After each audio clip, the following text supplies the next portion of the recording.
sharks.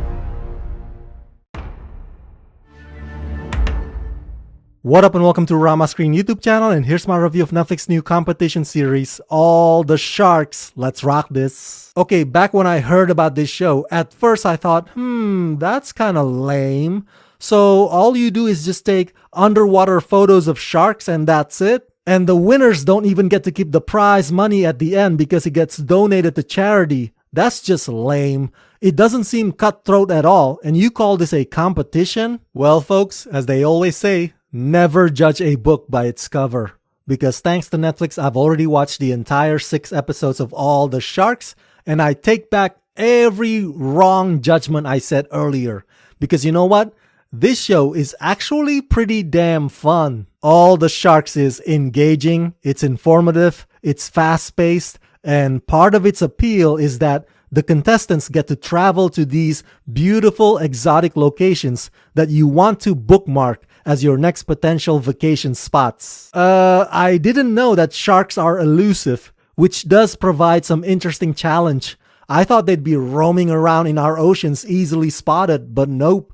Sometimes you gotta go the extra mile to find them. So I really didn't expect this show to be fascinating, which is a pleasant surprise. And you don't have to be a fan of sharks to like it either. Hosted by Tom the Blowfish Hurd, All the Sharks is a thrilling new competition series where 4 teams of passionate shark experts embark on the ultimate adventure to find and photograph the most sharks.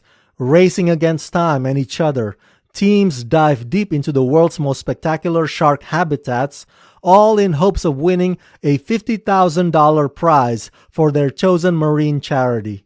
Over 6 action-packed episodes, they'll travel from the Caribbean waters to the mysterious depths of the Pacific, where they'll come face-to-face with incredible species like the critically endangered great hammerhead and the remarkable walking epaulet shark. The timing of this show's arrival is not coincidental.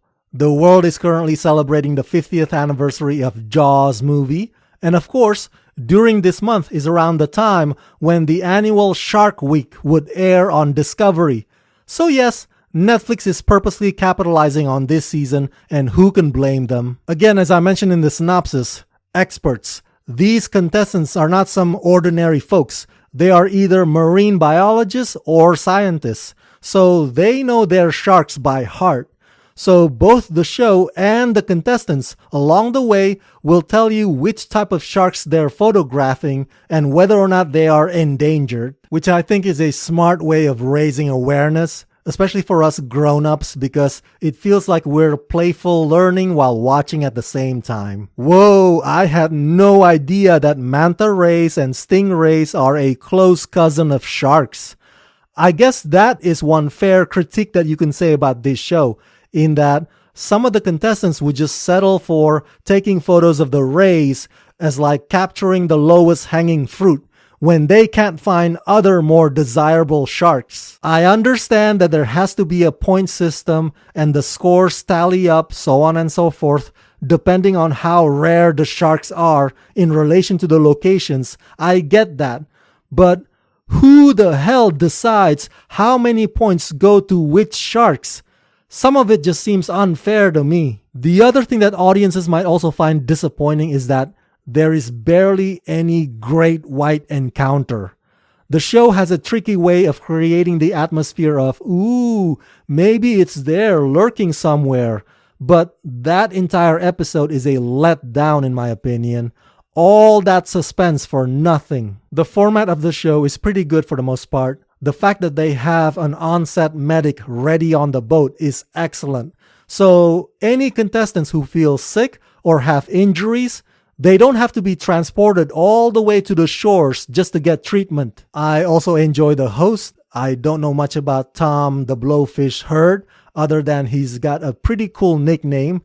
But I like that he keeps it straightforward and doesn't go overboard with his humor, though he's got some campy jokes from time to time. The first few episodes do feel repetitive, but once it gets into the elimination rounds, that's when the stakes get higher.